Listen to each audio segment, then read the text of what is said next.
বাংলাদেশ মুক্তিযুদ্ধের চেতনা ভুলে যেতে চায়, এই কথাটা, এটা একটা ন্যারেটিভ। এই ন্যারেটিভটা প্রচার করলে এদেশে হিন্দুত্ববাদের নামে একটা ভোট সংহত করা যায়। কিন্তু আসল সত্য হলো যে বাংলাদেশ তাদের প্রাণে, বাংলাদেশে, আমি বাংলাদেশের রিক্সাওয়ালার সঙ্গে মিশি, অটোওয়ালার সঙ্গে মিশি, সাংবাদিকদের সঙ্গে মিশি, গণমানুষের সঙ্গে মিশি, একদম যারা রাস্তায় খেটে খায় তাদের সঙ্গে মেলামেশা করি। আমি আপনাকে দায়িত্ব নিয়ে বলছি, বাংলাদেশ, আপনি একজনকে ট্যাগ করে বলতে পারেন এই লোকটা মুক্তিযুদ্ধ বিরোধী, হতে পারে। সব রাজাকার তো সে সময় মারা যায়নি। এটা যে রাজনৈতিক দলের বাইরে বেরিয়ে সাধারণ মানুষ, আমজনতা, বাংলাদেশের আমজনতার হৃদয়ে মুক্তিযুদ্ধ ছিল, আছে, তা থাকবে। মুক্তিযুদ্ধ বিরোধী কারা? খুব স্বাভাবিকভাবেই জামাত ফেসিলিটেটর, যারা যারা জামাতের হয়ে কাজ করে বা যারা জামাতপন্থী, তারা ঐতিহাসিকভাবেই মুক্তিযুদ্ধের বিরোধী ছিল। এবার এখানেও একটা ব্যাপার রয়েছে, যারা নতুন জামাত, যারা মানে নতুন প্রজন্মের জামাত, যারা মুক্তিযুদ্ধ সরাসরি দেখেনি বা মুক্তিযুদ্ধের সরাসরি বিরোধিতা করার সুযোগ বয়সের কারণে পায়নি, তারা কিন্তু আবার এটাও বলছে যে তারা মুক্তিযুদ্ধের মানে তারা সরাসরি মুক্তিযুদ্ধের বিরোধিতা করার সাহস দেখাচ্ছে না। এইটা বলতে পারি। কেন সাহস দেখাচ্ছে না? তার কারণ, মানে ধরুন জামাত যে এবার ভোট চাইতে যাবে, ভোট এলে তারা কিন্তু মুক্তিযুদ্ধের বিরোধিতা করে ভোট চাওয়ার সাহস করবে না। তার কারণটা কি? তার কারণ বাংলাদেশের সংখ্যাগরিষ্ঠ, বাংলাদেশের মানুষের মনে মুক্তিযুদ্ধ ছিল, বাংলাদেশের মানুষের মনে মুক্তিযুদ্ধ আছে, থাকবে। এর এর উল্টো দিকটাও আছে। কিছু লোক নিশ্চয়ই মুক্তিযুদ্ধের বিরোধী রয়েছে, সে তো ভারতবর্ষের একটা বড় অংশের মানুষ গণতন্ত্র বিরোধী, ভারতবর্ষের একটা বড় অংশের মানুষ এটাকে হিন্দু রাষ্ট্র হিসেবে চায়। তাহলে কি আমরা আজ থেকে মেনে নেব যে ভারতবর্ষ হিন্দু রাষ্ট্র? আমরা তো বলবো না, ভারতবর্ষ বেঁচে আছে, ভারতবর্ষের স্পিরিট ভারতবর্ষেও সকলকে ধারণ করে রয়েছে, সবাইকে জায়গা দিচ্ছে, সেটাই আমাদের গণতন্ত্রের স্পিরিট।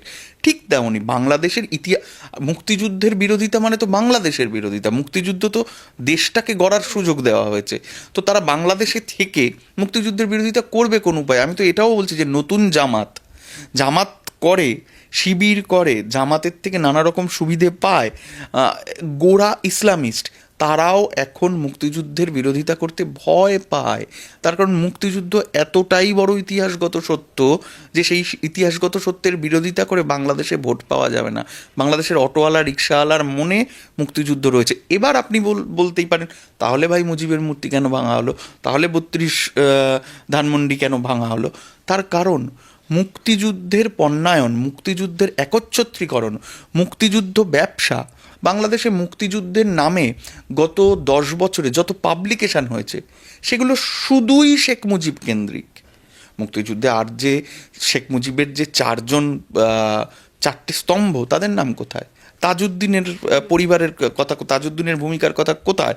আপনি দেখুন মুক্তিযুদ্ধের বাকি স্টেক হোল্ডারদের কীভাবে মুছে ফেলা হয়েছে।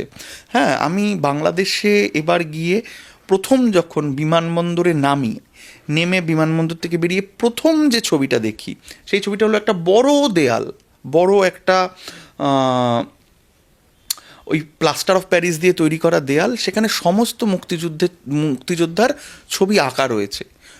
কোনো একজন বা একদল বিক্ষুব্ধ ওখান থেকে শুধু কেটে কেটে মুজিবের মুখটা সরিয়েছে।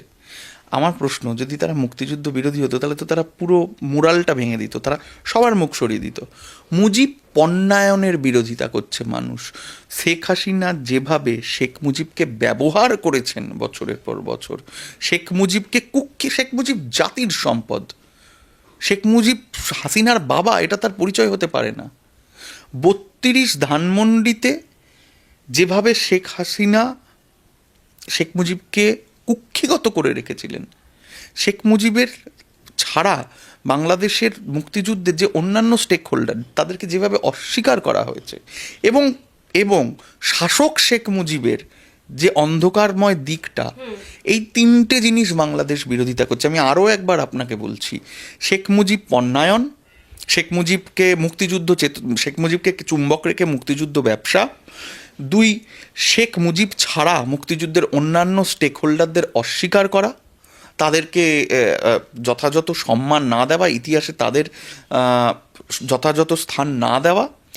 এবং সবথেকে বড় কথা হলো শেখ মুজিবকে কেন্দ্রে রেখে দিনের পর দিন যাবতীয় কিছু অনাচার, অবিচার, সেটাকে শেখ মুজিবের নামে চালিয়ে যাওয়া।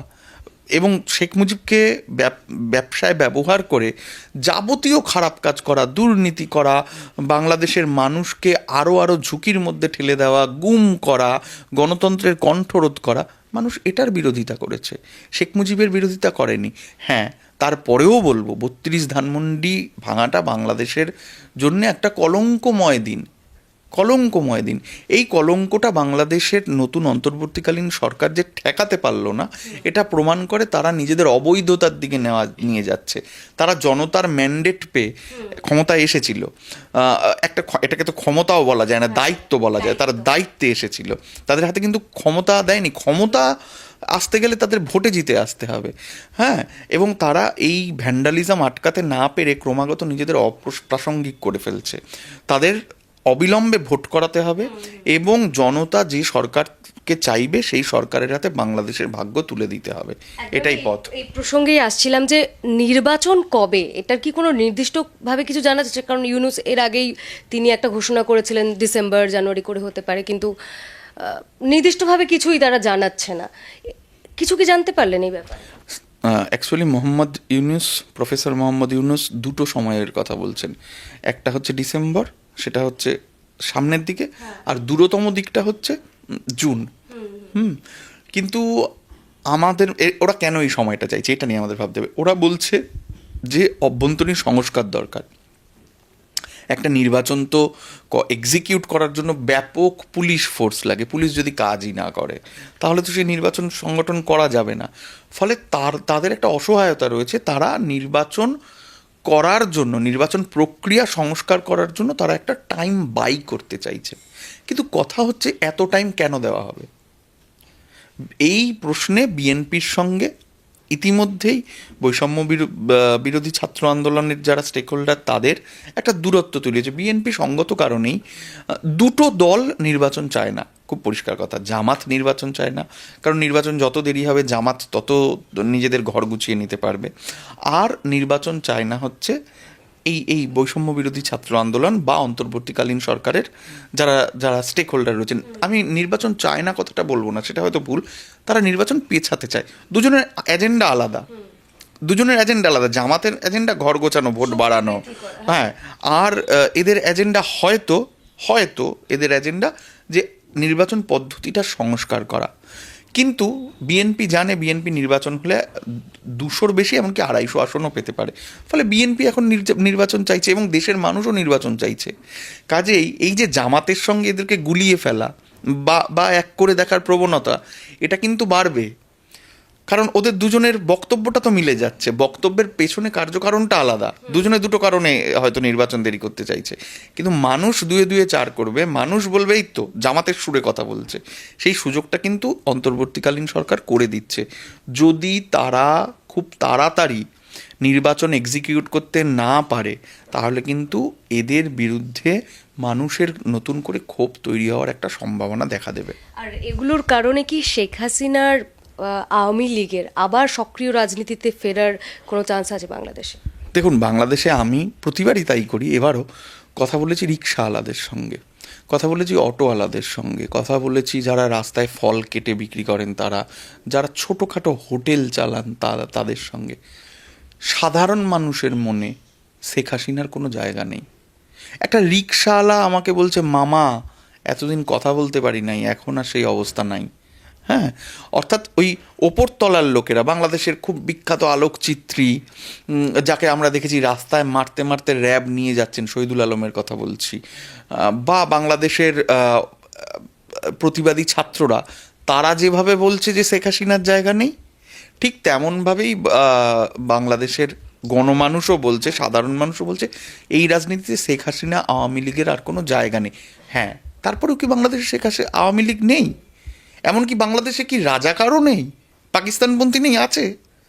আমাদের দেশে কি আমাদের দেশের শত্রু নেই? আমাদের দেশেও তো এমন মানুষ আছেন একটা বড় সংখ্যায় যারা আমাদের গণতন্ত্রের স্পিরিটকে অস্বীকার করেন। কিন্তু আমাদের গণতন্ত্রের বৈশিষ্ট্যই এটা যে আমরা তাদেরও ফেসিলিটেট করি, আমরা বিরুদ্ধ মতকে ফেসিলিটেট করি। শেখ হাসিনা যে বাংলাদেশ গড়ে তুলেছিলেন সেখানে বিরুদ্ধ মতের কোনো জায়গা ছিল না। নতুন বাংলাদেশ তার নানা রকম কি বলবো, ওঠাপড়ার মধ্যে দিয়ে যাচ্ছে, ভাঙা গড়ার মধ্যে দিয়ে যাচ্ছে, তার তার সংকটগুলো খুব খুব পরিষ্কার দিনের আলোয় দেখা যাচ্ছে। কিন্তু তারপরেও এইগুলো মাথায় রেখে বলছি যে আওয়ামী লীগ বা শেখ হাসিনার রাজনীতি এই মুহূর্তে বাংলাদেশে কিছুটা অপ্রাসঙ্গিক। মানুষ শেখ হাসিনার কীর্তিকলাপ সম্পর্কে, মানে সে ইজ এক্সপোজড, মানুষ জানেন। ফলে এখান থেকে যতই চাপ তৈরি করা হোক, বা আদানি চুক্তি বা অন্যান্য চুক্তি, অন্যান্য নেক্সাসগুলির কারণে যতই শেখ হাসিনাকে হিন্দু জননী বলে প্রতিভাত করা হোক, বা গদি মিডিয়া যেভাবে প্রচার করতে চায় হাসিনা থাকলেই ভালো হতো, এগুলো কিন্তু বাংলাদেশের রিয়েলিটি নয়। এগুলো সব প্রচার হয় এখান থেকে ন্যারেটিভ তৈরি করে। এই প্রসঙ্গেই বলি, এই যে শেখ হাসিনার অবর্তমানে বাংলাদেশে কি মৌলবাদ, মানে বাংলাদেশকে কি মৌলবাদ গ্রাস করছে, এরকম একটা ন্যারেটিভও তো রয়েছে। কি পরিস্থিতি? সাংবাদিককে প্রশ্ন করা ঠিক কাজ নয়, তবু আমি আপনাকে একটা প্রশ্ন করি। ভারতবর্ষে বিজেপির ভোট প্রায় 40%। তার মধ্যে একটা বড় ভোট আছে আরএসএস ব্যাকড ভোট, মানে যারা সরাসরি শুধু বিজেপির ভোটার নয়, যারা আরএসএস মাইন্ডসেটে বিশ্বাস করে বিজেপিকে ভোট দেয়। তাহলে আপনাকে যদি প্রশ্ন করি ভারতবর্ষকে কি মৌলবাদ গ্রাস করছে, আপনি কি উত্তর দেবেন? আপনাকে উত্তর দিতে হবে হ্যাঁ গ্রাস করছে, কারণ সেটা তো ধর্মীয় মৌলবাদের কথাই বলে আরএসএস এর যে রাজনীতি। ফলে আমার পাশের দেশ বাংলাদেশেও ধর্মীয় মৌলবাদ আর রয়েছে, ঠিক যেমনভাবে আমাদের দেশে রয়েছে।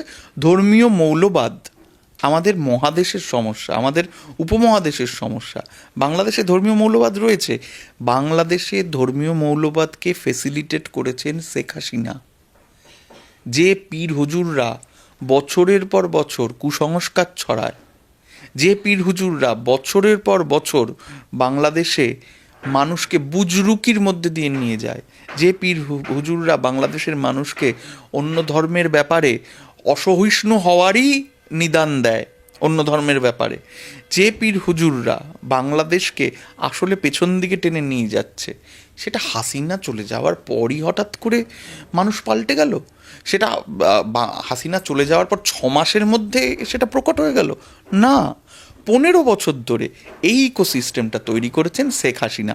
আপনি বলতে পারেন বর্তমান সরকারে যারা রয়েছেন তারা কি এই ইকোসিস্টেমটাকে চ্যালেঞ্জ করতে পেরেছেন? আমার উত্তর হবে না।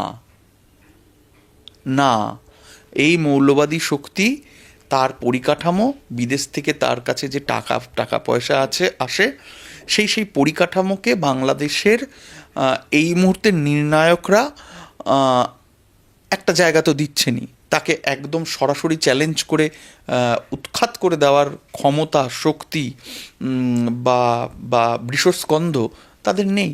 ফলে হ্যাঁ, বাংলাদেশে ধর্মীয় মৌলবাদ আছে, বাংলাদেশে ধর্মীয় মৌলবাদকে উৎখাত করার মতো ক্ষমতা বাংলাদেশের এই মুহূর্তে যারা সরকারে রয়েছে তাদের নেই। কিন্তু বাংলাদেশে এই ধর্মীয় মৌলবাদের উদ্ভব অনেক আগে এবং ক্রমবিকাশ শেখ হাসিনার বদান্যতায় হয়েছে।